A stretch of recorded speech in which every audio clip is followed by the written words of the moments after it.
ready to restart my life. Then, the 15th day hit.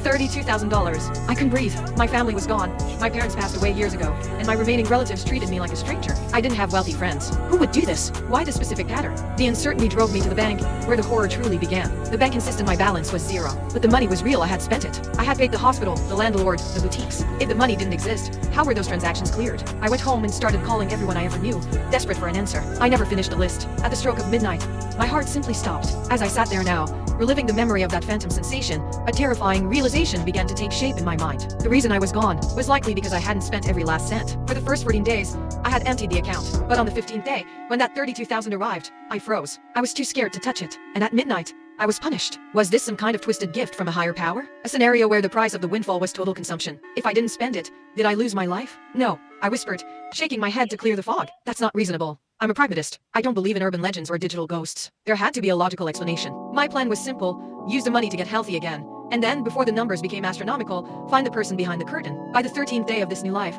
the balance hit 8192. This time, I didn't spend it on extras. I drove to a bank on the other side of the city, a small branch where nobody knew me. I had a nagging suspicion that the staff at my local branch in my last life had been misleading me. "Hi, I'd like to check my balance, please," I said, keeping my voice steady. I didn't mention the miracle.